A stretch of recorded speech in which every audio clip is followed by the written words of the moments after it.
Very good morning to everyone. मैं विनोद राजपूत आपका अपने परिवार एलिट ज्ञान पर बहुत बहुत स्वागत करता हूं और आज हम डिस्कस करेंगे 23 अगस्त जो आरआरबी ग्रुप डी जो पेपर चल रहा है उसको एनालिसिस करेंगे 23 अगस्त की शिफ्ट 1 के पेपर को, और इसमें देखेंगे किस तरह के प्रश्न पूछे गए हैं आपसे। इसमें करंट के कैसे क्वेश्चंस हैं, साइंस के कैसे हैं, स्टैटिक के कितने क्वेश्चंस पूछे जा रहे हैं। और अब तक जो मैंने देखा है, जो 3 अगस्त से स्टार्ट हुआ था आरआरबी ग्रुप डी एग्जाम्स, उसमें अब तक जो शेड्यूल है, जो जिस शेड्यूल से जो क्वेश्चंस आ रहे हैं वो नंबर ऑफ क्वेश्चंस सेम उसी सीक्वेंस में आ रहे हैं जिस टॉपिक से थे।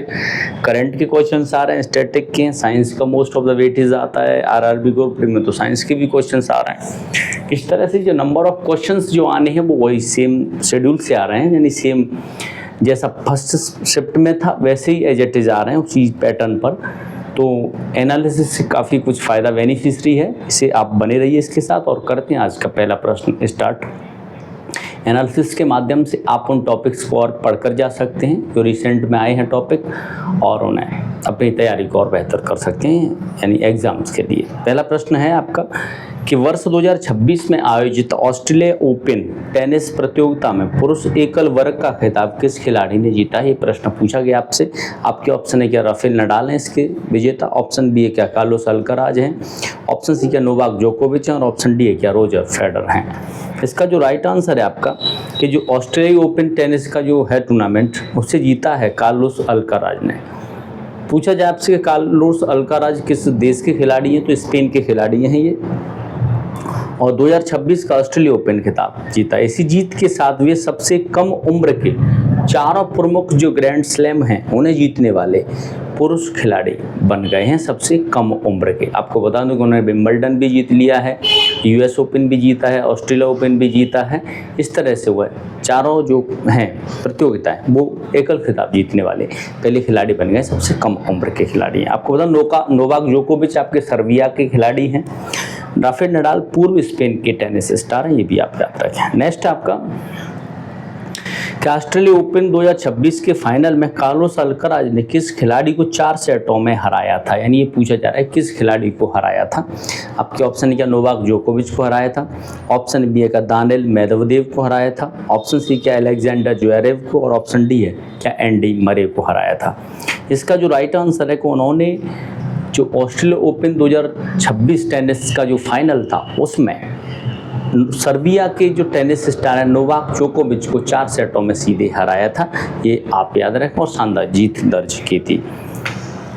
नेक्स्ट क्वेश्चन की ओर चलते हैं। नेक्स्ट आपका कि भारतीय वायुसेना ने अपनी युद्धक और सटीक प्रहार क्षमता प्रदर्शित करने के लिए वायु शक्ति 2026 अभ्यास का आयोजन कहाँ किया है? आपके ऑप्शन है श्रीहरिकोटा आंध्र प्रदेश में, ऑप्शन बी है चांदी नगर, ऑप्शन सी आपका Pokhran firing range Jaisalmer Rajasthan, option D है आपका अंबाला कैंट हरियाणा।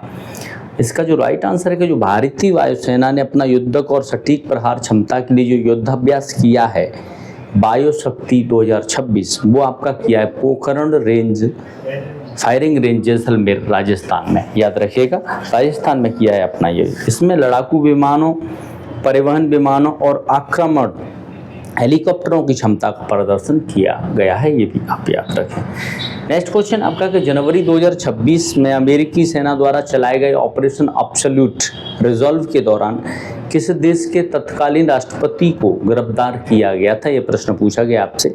आपके ऑप्शन है क्या क्यूबा, ऑप्शन बी है लीबिया, ऑप्शन सी है सीरिया, और ऑप्शन डी है क्या वो वेनेजुएला के राष्ट्रपति थे। तो जो अमेरिकी सेना के द्वारा चलाया गया था ऑपरेशन एब्सोल्यूट रिजॉल्व, जिसमें उन्होंने वेनेजुएला के राष्ट्रपति को अरेस्ट किया था, यानी उससे गिरफ्तार कर लेके आए थे। बता दूं यह संघर्ष वेनेजुएला से ही शुरू हुआ था, ये भी आप याद रखें। नेक्स्ट है आपका कि ऑपरेशन एब्सोल्यूट रिजॉल्व 2026 के तहत गिरफ्तार किए गए वेनेजुएला के तत्कालीन राष्ट्रपति का नाम क्या था? आपके ऑप्शन है क्या निकोलस मादुरो था, ऑप्शन बी है यूगो चावेज, ऑप्शन सी आपका जुआन गुएडो, और ऑप्शन डी आपका पेड्रो कैस्टिलो। इसका जो राइट आंसर है आपका वो है ऑप्शन नंबर ए, यानी निकोलस मादुरो हैं वेनेजुएला के राष्ट्रपति। इन्हें ही अरेस्ट किया था अमेरिकी सेना ने, ये आप याद रखें। यह कार्रवाई जनवरी 2026 में अमेरिका के विशेष सैन्य अभियान के तहत की गई थी, ये भी आप याद रखें। नेक्स्ट है आपका कि मी भूमि मी हुकू कार्यक्रम का उद्देश्य भूमि अभिलेखों को अधिक सुरक्षित और पारदर्शी बनाना है। यह कार्यक्रम किस राज्य में शुरू किया गया है? आपके ऑप्शन है तेलंगाना में, option B Andhra Pradesh, option C आपका महाराष्ट्र और ऑप्शन डी आपका कर्नाटक। इसका जो राइट आंसर है कि यह कार्यक्रम शुरू किया गया है आंध्र प्रदेश में। मी भूमि मी हुकू याद रखिएगा, डायरेक्ट पूछा गया है, डायरेक्ट ही आगे भी कभी पूछा जा सकता है, याद रखें। ये योजना हाल ही में भूमि विवादों को कम करने के उद्देश्य से लागू की गई है। तो आगे ये पूछा जा सकता है कि ये योजना किसको कम करने के लिए लागू की गई है? तो भूमि में जो विवाद होते हैं, भूमि विवादों को कम करने के लिए योजना को लॉन्च किया गया है। नेक्स्ट आपका कौन सा सरल स्थायी पादप ऊतक प्रकाश संश्लेषण करने के साथ साथ पौधों के लिए भोजन के भंडारण में भी महत्वपूर्ण भूमिका निभाता है? ये पूछा जाए कि आपके ऑप्शन क्या जाइलम, ऑप्शन बी आपका दंडोदक, ऑप्शन सी है मृदुलक और ऑप्शन डी है आपका फ्लोएम। इसका जो राइट आंसर है वो है मृदुलक, इसका राइट आंसर। आपको बता दूं कि मृदुलक कोशिकाओं में यदि हरित लवक उपस्थित है तो ये प्रकाश संश्लेषण और भोजन भंडार दोनों में कार्य करता है, ये आप याद रखिएगा। नेक्स्ट क्वेश्चन की ओर चलते हैं। नेक्स्ट है आपका कि युवा पौधों के तनों और पत्तियों के डंठलों को सहारा तथा यांत्रिक मजबूती प्रदान करने वाले ऊतक को क्या कहा जाता है? आपके ऑप्शंस हैं, क्या जाइलम कहा जाता है, ऑप्शन बी है क्या मृदुलक कहा जाता है, मृदुतक कहा जाता है, ऑप्शन सी क्या फ्लोएम कहा जाता है, ऑप्शन डी है क्या स्थूल कोण ऊतक कहा जाता है? इसका जो राइट आंसर है कि इसे कहा जाता है स्थूल कोण ऊतक, याद रखें ये कहा जाता है। इस यांत्रिक मजबूती प्रदान करने के लिए इसका प्रयोग किया जाता है। नेक्स्ट है कि जड़ों से पौधों के तने, पत्तियों तथा ऊपरी भागों तक जल और घुले हुए खनिजों के परिवहन का कार्य कौन सा जटिल स्थायी ऊतक करता है? ये पूछा जा रहा है आपसे। आपके ऑप्शन है क्या जाइलम करता है, option B phloem, option C आपका मृदुतक और ऑप्शन डी है दंडोतक। इसका जो राइट आंसर है आपका वो है आपका जाइलम। जाइलम करता है जल का परिवहन आपके ऊपरी भागों तक, याद रखिएगा। तो राइट आंसर है आपका जाइलम। भोजन का परिवहन कौन करता है? तो फ्लोएम, ये भी आप याद रखें। यह एक जटिल स्थायी ऊतक है, ये भी आप याद रखिएगा। नेक्स्ट है आपका कि पौधों में पत्तियों द्वारा निर्मित भोजन को अन्य भागों तक पहुंचाने का मुख्य कार्य मुख्यतः किस ऊतकों द्वारा किया जाता है? यानी भोजन को किस ऊतकों के द्वारा पहुंचाया जाता है? आपके ऑप्शन है जाइलम, ऑप्शन बी है फ्लोएम, ऑप्शन सी स्थूल कोण ऊतक और ऑप्शन डी आपका दंडोतक। इसका जो राइट आंसर है कि जो भोजन को अन्य भागों तक पहुंचाने का मुख्य कार्य आपका फ्लोएम के द्वारा किया जाता है, ये आप याद रखिएगा। नेक्स्ट क्वेश्चन की ओर चलते हैं। नेक्स्ट आपका कि गगनयान अभियान से संबंधित चालक दल के मॉड्यूल की बंगाल की खाड़ी में सुरक्षित समुद्र बरामदी का परीक्षण मुख्य रूप से किस संस्था द्वारा किया गया? आपके ऑप्शन है भारतीय तटरक्षक बल के द्वारा, ऑप्शन बी भारतीय अंतरिक्ष अनुसंधान संस्थान यानी संगठन यानी इसरो के द्वारा, ऑप्शन सी आपका भारतीय नौसेना और ऑप्शन डी है रक्षा अनुसंधान एवं विकास संगठन यानी DRDO के द्वारा। इसका राइट आंसर है भारतीय नौसेना के द्वारा इसे किया गया है। आपको बता दूं समुद्र में उतरने के बाद जो मॉड्यूल को सुरक्षित करने का कार्य भारतीय नौसेना के समुद्री खोज और बचाव दल ने किया है, ये आप याद रखें। नेक्स्ट है कि वर्ष 2026 में पद्म भूषण से सम्मानित उदय कोटक मुख्य रूप से किस क्षेत्र से संबंधित हैं? ये पूछा जा रहा है आपसे। यानी उदय कोटक जी को पद्म भूषण से सम्मानित किया गया है 2026 में, वो पूछा जा रहा है कि वो किससे संबंधित हैं? आपके ऑप्शन है क्या साहित्य और शिक्षा से संबंधित हैं, ऑप्शन ए खेल से संबंधित हैं, ऑप्शन सी है अंतरिक्ष विज्ञान और ऑप्शन डी है बैंकिंग और वित्तीय क्षेत्र से। इसका जो राइट आंसर है आपका कि जो उदय कोटक जी हैं वो बैंकिंग और वित्तीय क्षेत्र से संबंधित हैं। उदय कोटक का संबंध भारतीय बैंकिंग और वित्तीय सेवाओं से है। वे विशेष रूप से कोटक महिंद्रा बैंक के विकास में अपनी भूमिका के लिए जाने जाते हैं, याद रखिएगा। नेक्स्ट क्वेश्चन की ओर चलते हैं। नेक्स्ट है आपका कि वर्ष 2026 में अंतर्राष्ट्रीय क्रिकेट परिषद जो ICC है के हॉल ऑफ फेम में शामिल होने वाले भारत के 10वें खिलाड़ी कौन बने हैं, यानी 10वें भारतीय खिलाड़ी कौन है जो आईसीसी हॉल ऑफ फेम में शामिल किए गए हैं हाल ही में। आपके ऑप्शन है, क्या वो युवराज सिंह हैं, ऑप्शन बी महेंद्र सिंह धोनी है, ऑप्शन सी क्या विराट कोहली है और ऑप्शन डी है क्या वो गौतम गंभीर हैं।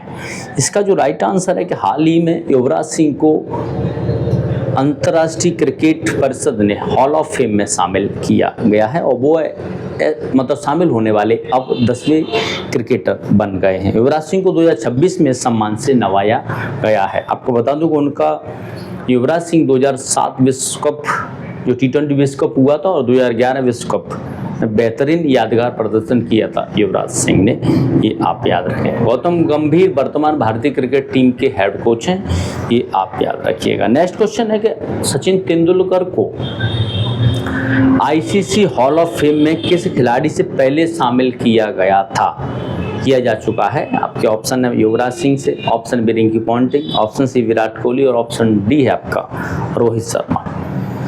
इसका जो राइट आंसर है आपका वो है युवराज सिंह। युवराज सिंह से पहले किसे शामिल किया गया था, सचिन तेंदुलकर को आईसीसी हॉल ऑफ फेम में शामिल किया गया था। आपको बता दूं कि सचिन तेंदुलकर को भारत रत्न से भी सम्मानित किया जा चुका है। सचिन तेंदुलकर भारतीय क्रिकेट के महानतम बल्लेबाजों में से एक हैं जिन्हें हॉल ऑफ फेम में युवराज सिंह से पूर्व स्थान मिल चुका है। नेक्स्ट क्वेश्चन की ओर चलते हैं। नेक्स्ट है कि वर्ष 2026 में मरणोपरांत पद्मश्री से सम्मानित व्लादिमीर मिसबीरसिवली मुख्य रूप से किस क्षेत्र में अपने योगदान के लिए जाने जाते हैं। आपकी ऑप्शन विज्ञान और प्रौद्योगिकी, ऑप्शन बी आपका कुश्ती प्रशिक्षण, ऑप्शन सी है चित्रकला और ऑप्शन डी है समाज सेवा। इसका जो राइट आंसर है कि कुश्ती प्रशिक्षण के लिए जाना जाता है आपका व्लादिमीर मिसबीरसिवली को। याद रखें, इन्हें भारतीय कुश्ती के विकास और प्रशिक्षण में उनके विशेष योगदान के लिए मरणोपरांत पद्मश्री प्रदान किया गया है। यह नाम विदेशी मूल का है लेकिन इनका जो योगदान भारतीय कुश्ती से काफ़ी जुड़ा रहा है। नेक्स्ट है ग्रीन हाउस प्रभाव तथा पृथ्वी के तापमान में वृद्धि के लिए मुख्य रूप से कौन सा विकिरण जो रेडिएशन है वो उत्तरदायी है।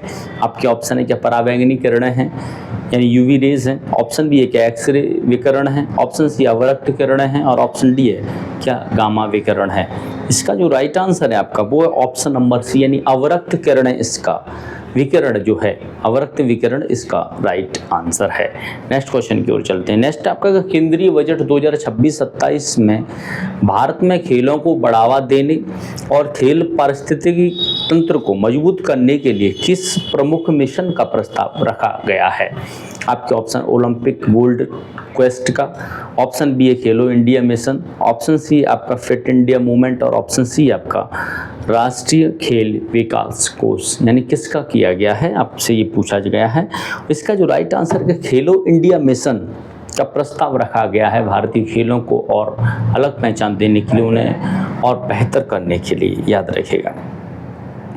नेक्स्ट अप्रैल 2026 में भारत और श्रीलंका के बीच स्थित पाक जल डमरू मध्य को तैरकर पार करने वाले दुनिया के सबसे कम उम्र के तैराक कौन बने हैं। आपके ऑप्शन है वेदांत माधवन है क्या, ऑप्शन बी आपका साजन प्रकाश हैं, ऑप्शन सी श्री हरि नटराज हैं और ऑप्शन डी आपका क्या वो कुशाग्र रावत हैं।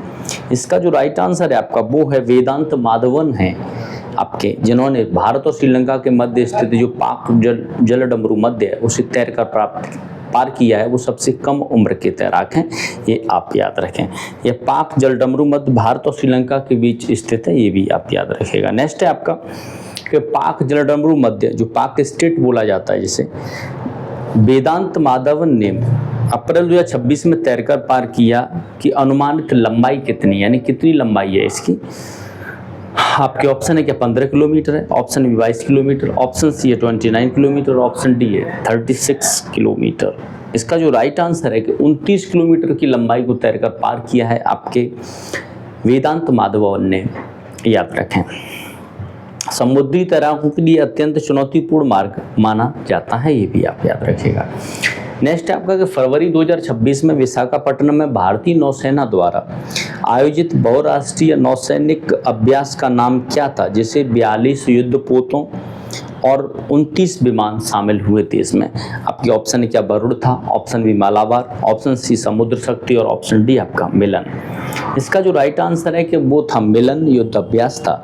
मिलन एक बहुराष्ट्रीय समुद्री अभ्यास है जिसका उद्देश्य विभिन्न देशों की नौसेनाओं के बीच अंतर संचालन क्षमता और समुद्री सुरक्षा को मजबूत करना है, इसलिए किया गया था। नेक्स्ट आपका कि भारत और फ्रांस की सेनाओं के बीच होने वाले द्विपक्षीय नौसैनिक अभ्यास को किस नाम से जाना जाता है।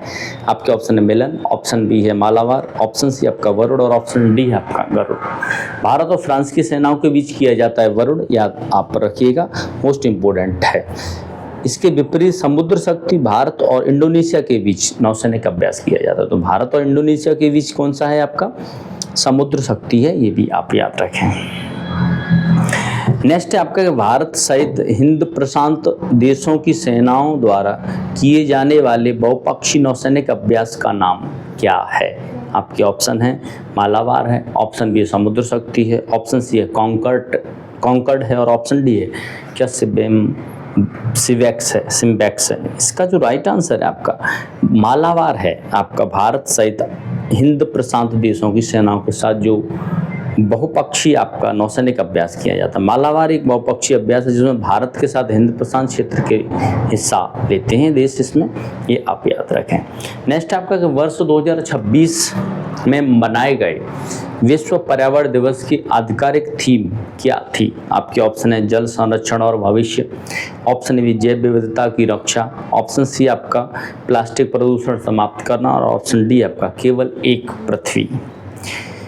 इसका राइट आंसर है कि प्लास्टिक प्रदूषण को समाप्त करना विश्व पर्यावरण दिवस जो 5 जून को मनाया जाता है उसकी थीम थी, ये आप याद रखें। यह दिवस पर्यावरण के प्रति जागरूकता बढ़ाने के लिए मनाया जाता है।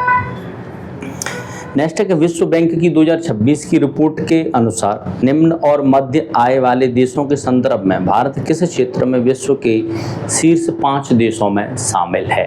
आपके ऑप्शन है कृषि निर्यात में, ऑप्शन बी प्रत्यक्ष विदेशी निवेश यानी FDI में, ऑप्शन सी आपका प्रेषण प्राप्ति में और ऑप्शन डी आपका सॉफ्टवेयर विकास में। इसका जो राइट आंसर है आपका वो है प्रेषण प्राप्ति में भारत नंबर 5 पर है, ये आप याद रखें। दुनिया के सबसे बड़े देशों में ये प्राप्तकर्ताओं में से एक है भारत, ये आप याद रखें। नेक्स्ट है आपका कि भारत का राष्ट्रीय हरित हाइड्रोजन मिशन मुख्य रूप से किस सतत विकास लक्ष्य को प्राप्त करने पर केंद्रित है। आपके ऑप्शन है सतत विकास लक्ष्य 4 यानी गुणवत्तापूर्ण शिक्षा को, ऑप्शन बी सतत विकास लक्ष्य 7 सस्ती और स्वच्छ ऊर्जा, ऑप्शन सी सतत विकास लक्ष्य 13 जलवायु कार्रवाई और ऑप्शन डी है सतत विकास लक्ष्य 6 यानी स्वच्छ जल और स्वच्छता। इसका जो राइट आंसर है आपका वो ऑप्शन नंबर बी है आपका कि सतत विकास लक्ष्य 7 है, सस्ती और स्वच्छ ऊर्जा को लेके भारत इसमें इस लक्ष्य को हासिल करना चाहता है, ये आप याद रखें। नेक्स्ट क्वेश्चन की ओर चलते हैं। नेक्स्ट आपका कि वित्तीय शिक्षा तथा प्रतिभूति बाजार के विकास के लिए राष्ट्रीय प्रतिभूति बाजार संस्थान जो NISM ने मार्च 2026 में किसके साथ समझौता ज्ञापन पर हस्ताक्षर किए हैं, ये पूछा जा रहा है आपसे। आपके ऑप्शन है कि RBI के साथ किया है हस्ताक्षर यानी Reserve Bank of India, option B भारतीय प्रतिभूति और विनिमय बोर्ड यानी SEBI के साथ, ऑप्शन सी है क्या नीति आयोग और ऑप्शन डी आपका वित्त मंत्रालय।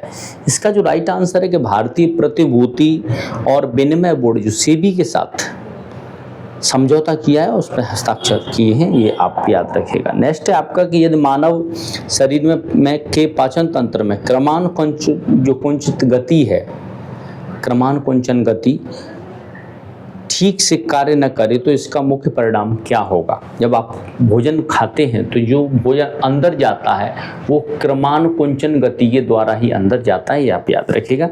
ये पूछ रहा है कि ये इसके मुख्य कारण क्या है, इसके परिणाम क्या हैं। आपके ऑप्शंस हैं शरीर में रक्तचाप बढ़ जाएगा, ऑप्शन सी है भोजन का पाचन तंत्र में आगे बढ़ना प्रभावित होगा, ऑप्शन सी आमाशय में एसिड का उत्पादन रुक जाएगा और ऑप्शन डी है कि लीवर काम करना बंद कर देगा। इसका जो राइट आंसर है कि अगर क्रमानुकुंचन जो गति ठीक से कार्य नहीं करेगी तो भोजन का जो पाचन तंत्र में आगे बढ़ना प्रभावित होगा, ये आप याद रखिए। भोजन अंदर जाता है वो क्रमानुकुंचन गति के द्वारा ही अंदर जाता है, याद रखें।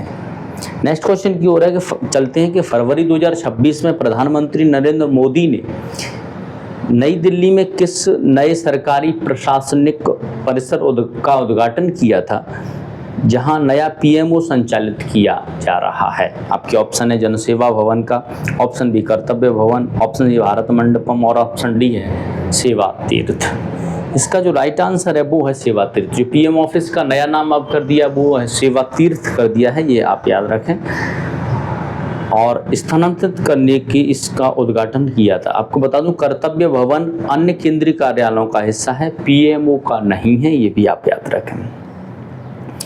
नेक्स्ट है आपका कि वर्ष 2026 के लिए संस्थागत श्रेणी में सुभाष चंद्र बोस आपदा प्रबंधन पुरस्कार से किसे सम्मानित किया गया है? संस्थागत श्रेणी में आपके ऑप्शन राष्ट्रीय आपदा प्रतिक्रिया बल यानी एनडीआरएफ को, ऑप्शन बी है गुजरात आपदा प्रबंधन प्राधिकरण को, ऑप्शन सी सिक्किम राज्य आपदा प्रबंधन प्राधिकरण को और ऑप्शन डी आपका उड़ीसा राज्य आपदा प्रबंधन प्राधिकरण को। इसका जो राइट आंसर है आपका को सिक्किम राज्य आपदा प्रबंधन प्राधिकरण को संस्थागत श्रेणी में सुभाष चंद्र बोस आपदा प्रबंधन पुरस्कार से सम्मानित किया गया है। आपको बता दूं कि 2026 के लिए पुरस्कार सिक्किम राज्य को मिला है। इसके अंतर्गत जो संस्थागत श्रेणी में 51 लाख रुपए नकद पुरस्कार दिया जाएगा। और पूछा जाएगा सुभाष चंद्र बोस से रिलेटेड पराक्रम दिवस कब मनाया जाता है, तो 23 जनवरी को पराक्रम दिवस को मनाया जाता है, ये आप याद रखें। नेक्स्ट है कि Institute for Economics and Peace द्वारा जारी वैश्विक आतंकवाद सूचकांक 2026 में आतंकवाद से सर्वाधिक प्रभावित देशों की सूची में किसे पहला स्थान मिला है? आपके ऑप्शन है सीरिया, ऑप्शन बी पाकिस्तान और ऑप्शन डी आपका अफगानिस्तान और ऑप्शन डी आपका इराक। इसका राइट आंसर है कि पाकिस्तान को इसमें टॉप स्थान मिला है, याद रखिएगा। सूचकांक के अनुसार 2026 में पाकिस्तान को आतंकवाद के प्रभाव के मामले में दुनिया का सबसे अधिक प्रभावित देश माना गया है, याद रखें। नेक्स्ट है म्यूनिख में आयोजित 2026 में ISSF विश्व कप में महिलाओं की 10 मीटर एयर पिस्टल स्पर्धा में स्वर्ण पदक किसने जीता? आपके ऑप्शन है मनु भाकर ने, option B Esha Singh, option C Rhythm Sangwan और ऑप्शन डी आपका सुरभि राठौर। इसका जो राइट आंसर है आपका वो है सुरभि राठौर ने जीता है आपका 10 मीटर महिलाओं की एयर पिस्टल स्पर्धा में स्वर्ण पदक, याद रखिएगा। अंतर्राष्ट्रीय स्तर पर भारत का नाम रोशन किया है आपका सुरभि राठौर ने, ये भी आप याद रखें। नेक्स्ट है कि 1 जून 2026 को किस देश ने 16 वर्ष से कम आयु के बच्चों के लिए सोशल मीडिया खातों पर प्रतिबंध लागू किया है? आपके ऑप्शन है फ्रांस में, option B Australia, option C चीन और ऑप्शन डी संयुक्त राज्य अमेरिका। इसका जो राइट आंसर है आपका वो है ऑस्ट्रेलिया ने 16 वर्ष से कम उम्र के बच्चों के लिए सोशल मीडिया को पूरी तरीके से बैन कर दिया है।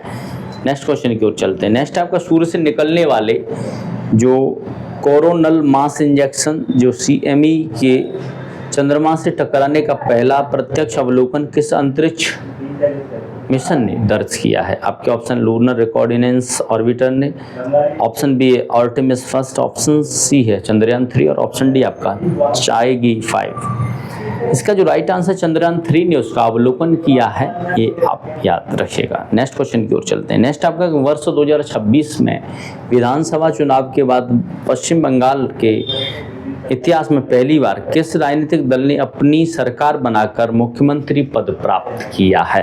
आपके ऑप्शन है भारतीय राष्ट्रीय Congress, option B Bharatiya Janata Party, option C All India Trinamool Congress और ऑप्शन डी है भारत की कम्युनिस्ट पार्टी यानी मार्क्सवादी। इसका राइट आंसर है भारतीय जनता पार्टी इसमें पहली बार आपका पश्चिम बंगाल में सरकार बनाई है, उसके मुख्यमंत्री हैं शुभेंदु अधिकारी, ये आप याद रखें, ममता बनर्जी को हराकर। नेक्स्ट नीति आयोग की वर्ष 2026 की शिक्षा गुणवत्ता संबंधी रिपोर्ट के अनुसार स्कूली शिक्षा के क्षेत्र में किस राज्य ने पहला स्थान प्राप्त किया है, ये पूछा जा रहा है आपसे। आपके ऑप्शन है Delhi, option B Tamil Nadu, option C Kerala और ऑप्शन डी आपका हिमाचल प्रदेश। इसका जो राइट आंसर है कि केरल एकमात्र ऐसा राज्य है जो नीति आयोग की जो वर्ष 2026 के लिए शिक्षा प्रणाली गुणवत्ता संबंधी रिपोर्ट में पहला स्थान प्राप्त किया है आपका केरल ने। नेक्स्ट क्वेश्चन है कि अवैध रूप से रह रहे बांग्लादेशी नागरिकों के विरुद्ध किस राज्य ने ऑपरेशन डेल्टा हंट चलाया है। तो ऑपरेशन डेल्टा हंट किसके लिए चलाया गया है? जो इलीगल तरीके से बांग्लादेशी भारत में रह रहे हैं उनको हटाने के लिए, उन्हें चिन्हित करने के लिए। तो पूछा जाए कि ऑपरेशन डेल्टा हंट किस राज्य ने चलाया है? आपके ऑप्शन है Paschim Bengal, option B Assam, option C Meghalaya और ऑप्शन डी आपका त्रिपुरा। इसका जो राइट आंसर है आपका असम में चलाया गया ऑपरेशन डेल्टा हंट, याद रखिएगा आप।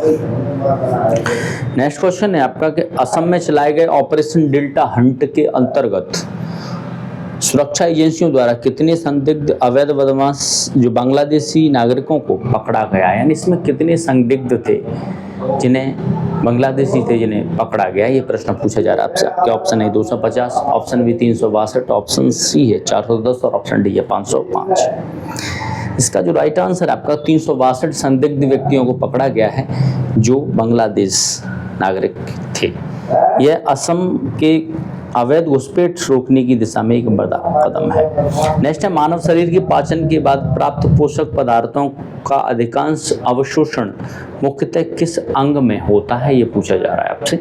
आपके ऑप्शन है आमाशय में यानी स्टोमच, ऑप्शन बी आपका बड़ी आंत लार्ज इंटेस्टाइन में, ऑप्शन सी है छोटी आंत स्मॉल इंटेस्टाइन में और ऑप्शन डी है यकृत यानी लीवर में। इसका जो राइट आंसर है आपका वो है छोटी आंत में इसका अवशोषण किया जाता है, ये आप याद रखें। नेक्स्ट क्वेश्चन की ओर चलते हैं। नेक्स्ट है कि छोटी आंत की भीतरी सतह पर पाई जाने वाली उन सूक्ष्म झिल्लियों को क्या कहा जाता है जो पोषक तत्वों के अवशोषणों के लिए क्षेत्र को अत्यधिक बढ़ा देती है? आपके ऑप्शन नेफ्रॉन, ऑप्शन बी है एल्वियोली, ऑप्शन सी है आंत्रवल्ली और ऑप्शन डी आपका सीलिया। इसका जो राइट आंसर है आपका वो है आंत्रवल्ली इज द राइट आंसर, याद रखें। नेक्स्ट है कि भारत और इंडोनेशिया के बीच नौसैनिक सहयोग से संबंधित समुद्री अभ्यास को किस नाम से जाना जाता है? आपके ऑप्शन समुद्र शक्ति, ऑप्शन बी गरुड़ शक्ति, ऑप्शन सी है वरुड़ और ऑप्शन डी है सिम्पैक्स। इसका जो राइट आंसर है कि भारत और इंडोनेशिया के बीच जो नौसैनिक सहयोग को जो अभ्यास हो रहा है वो समुद्र शक्ति है, ये आप याद रखें। यह अभ्यास दोनों देशों के बीच समुद्री सुरक्षा को मजबूत करता है, इसलिए इसे किया गया है। नेक्स्ट है कार्लोस अल्काराज का संबंध किस खेल से है जिन्होंने 2026 में सबसे कम उम्र में चारों प्रमुख एकल खिताबों को जीतने का रिकॉर्ड बनाया है? आपके ऑप्शन बैडमिंटन से, option B table tennis, option C है टेनिस और ऑप्शन डी आपका स्क्वैश। इसका राइट आंसर है कि वो टेनिस के स्टार हैं और स्पेन के खिलाड़ी हैं, ये भी आप याद रखें। ऑस्ट्रेलिया ओपन 2026 का जीता उन्होंने सर्बिया के नोवाक जोकोविच को हराकर, ये आप याद रखें। नेक्स्ट है कि पौधों में को कठोरता और मजबूती प्रदान करने वाले ऊतक का नाम क्या है? आपके ऑप्शन में मृदु तक है, ऑप्शन में दंडोतक, ऑप्शन सी जाइलम और ऑप्शन डी स्थूलकोण तक। इसका जो राइट आंसर है कि पौधों को मजबूती प्रदान करते हैं वो दंडोतक करते हैं, ये आप याद रखेगा। मृदुतक इसके विपरीत मुख्य रूप से भोजन भंडारण का कार्य करता है।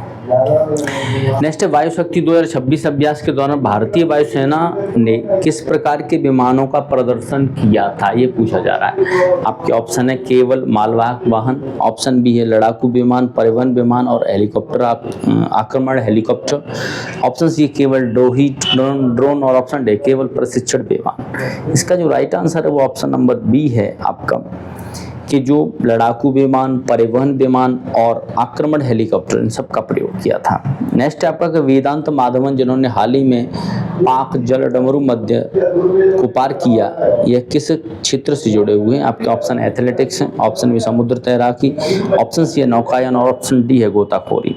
इसका जो राइट आंसर है कि वो समुद्री तैराकी हैं, ये आप याद रखें। इन्होंने अपने 2026 में यह 29 किलोमीटर की दूरी तय की थी। नेक्स्ट है केंद्रीय बजट 2026-27 के तहत खेलो इंडिया मिशन का मुख्य उद्देश्य क्या नहीं है? आपके ऑप्शन है खेल प्रतिभा की पहचान करना, बिल्कुल है। ऑप्शन बी प्रशिक्षण और खेल सुविधाओं का विकास करना, ऑप्शन केवल क्रिकेट स्टेडियमों का निर्माण करना और ऑप्शन डी है भारत के खेल तंत्र को मजबूत करना। इसका जो राइट आंसर है वो है ऑप्शन नंबर सी, यानी केवल क्रिकेट स्टेडियमों का निर्माण करना, उससे काम नहीं चलेगा, आपको सामूहिक विकास करना पड़ेगा।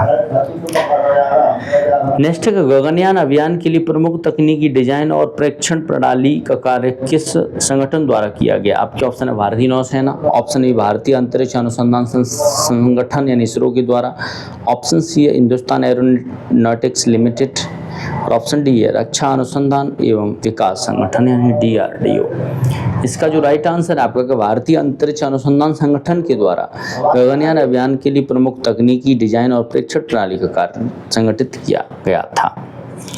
नेक्स्ट है कि वैश्विक आतंकवाद सूचकांक 2026 किस संस्था द्वारा जारी किया गया है? आपके ऑप्शन है संयुक्त राष्ट्र सुरक्षा परिषद के द्वारा, ऑप्शन है विश्व बैंक के द्वारा, option C institute for economy, option D है आपका ऑप्शन मिसिंग है इसमें। इसका जो राइट आंसर है कि संयुक्त राष्ट्र सुरक्षा परिषद के द्वारा वैश्विक आतंकवाद सूचकांक 2026 जारी किया जाता है या जारी किया गया है, ये आप याद रखें। तो आज के लिए टॉप 47 क्वेश्चंस ये आपका ग्रुप डी में आए हुए क्वेश्चंस हैं। इन क्वेश्चंस को रिवीजन करते रहिए और इन क्वेश्चंस के माध्यम से आप इन टॉपिक्स को देख लीजिएगा। जो फैक्ट मैंने बताए उन फैक्ट्स पे काम करिएगा, भले ही वीडियो 2 बार देखना पड़े आपको, क्योंकि इससे जुड़े हुए फैक्ट्स हम लेके आए हैं, वो इम्पोर्टेंट हैं, उनसे शायद कोई क्वेश्चन मिल जाए आगे की चैप्टर में। बने रहिए हमारे साथ। बाकी वीडियो अगर पसंद आए तो चैनल को लाइक करें, सब्सक्राइब करें और वीडियो को शेयर करें। आपका एक लाइक एक शेयर हमें कभी कुछ मोटिवेट करेगा कुछ और बेहतर करने के लिए, इसलिए अपना सहयोग बनाए रखें, प्यार अपना बनाए रखें। जय हिंद, वंदे मातरम, भारत माता की जय। Thank you.